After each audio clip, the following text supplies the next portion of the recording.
بسم الله الرحمن الرحيم. النهارده هنتكلم عن نبات الجوجوبا أو الهوهوبا. هو أمل تنمية الصحراء في مصر. يعتبر شجرة الجوجوبا من أفضل الحلول العلمية والعملية لزراعة الصحراء المصرية نظرا لطبيعتها التي تناسب الظروف المناخية الحارة صيفا والدافئة شتاء، وطبيعة التربة الصحراوية الفقيرة في العناصر الغذائية النباتية والأساسية وقلة احتياجاتها المائية، والتي تحصل أقل من ربع الاحتياجات المائية لأي محصول، بالإضافة إلى قدرتها الفائقة على تحمل الملوحة والقلوية. العائد لها مجزي. شجيرة هي نبات بري معمر يعيش أكثر من 150 سنة، ينتج سنويا بذور مثل بذور الفول الصويا. تحتوي البذور على 40 إلى 60% من وزنها زيت نقي، ويعتبر كيميائيا شمع سائل مشابه لزيت كبد الحوت. طبعا الوصف المورفولوجي عبارة عن مجموع جذري طوله أكثر من 10 متر، لذلك تتحمل المياه والملوحة. المجموع الخضري دائري الشكل، يتراوح ارتفاعه من 1.5 إلى 4 أمتار.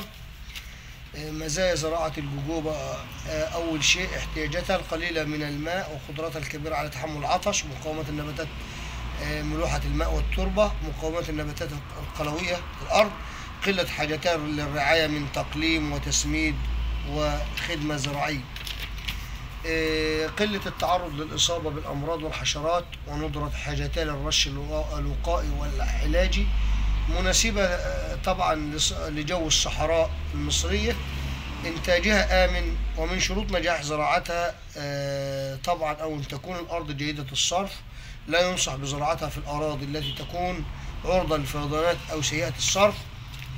لا تزرع في الأراضي التي تتعرض لموجات الصقيع أقل من درجة 5 درجة مئوية تحت الصفر. لا ينصح بزراعتها في المناطق الاستوائية التي ترتفع بها نسبة الرطوبة. التكاثر طبعا يتم التكاثر بالبذرة أو العقل أو زراعة الأنسجة. طبعا زراعة البذور تصل بنسبة إنباتها 95%، والعقل برضو نسبة إنباتها 95%.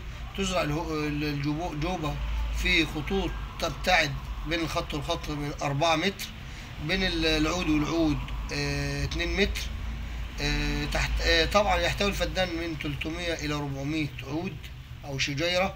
ينصح بزراعة عدد من البذور في المكان الواحد.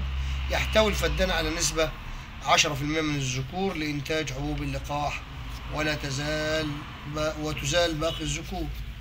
يستعمل لذلك العقل الساقية الغاضة في الزراعة، تصل نسبة نجاحها ل 95%، وتحتاج الشتلة إلى حوالي من 3 إلى 4 شهور لتصبح شتلة جاهزة للزراعة، بطريقة مشابهة لإعداد شتلات، يعني هي زي شتلات الزيتون بالظبط. طيب جمع محصول طبعا شجرة الجوجوبا ديت بتجمع منها من العام السادس أو الرابع.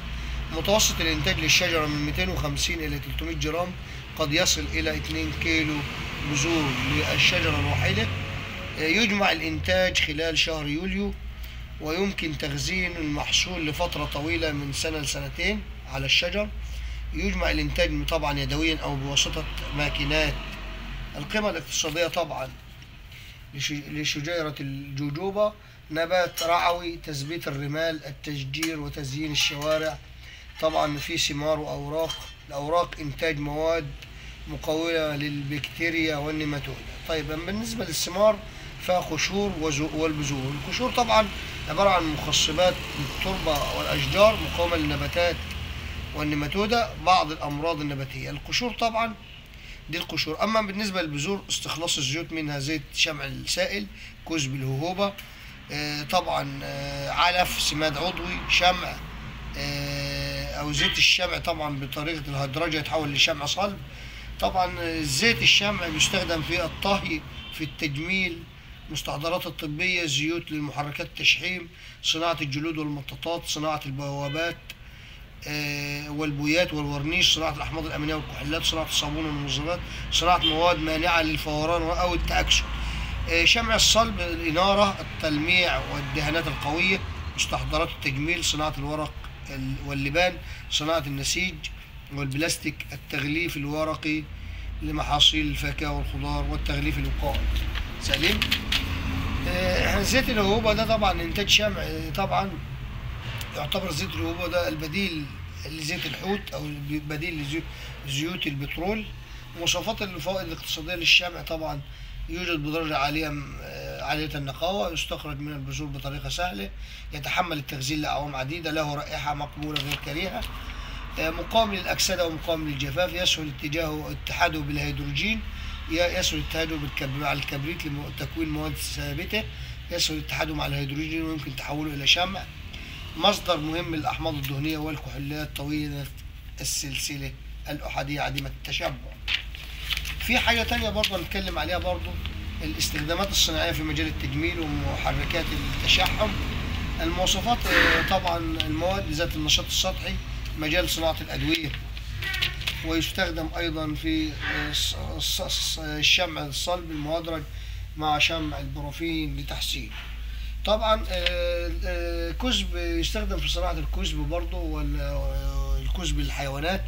التصدير طبعا حيث إنتاج الجوجوبا في أماكن محددة في العالم، تعتبر مصر أفضل هذه الأماكن وأقلها تكلفة، حيث تبلغ تكلفة الإنتاج في مصر أقل من 1 إلى 10 من تكلفة الإنتاج في الولايات المتحدة أو العالم الآخر، وأفاقها كبيرة للتصدير مع تحقيق أرباح عالية. والسلام عليكم ورحمة الله.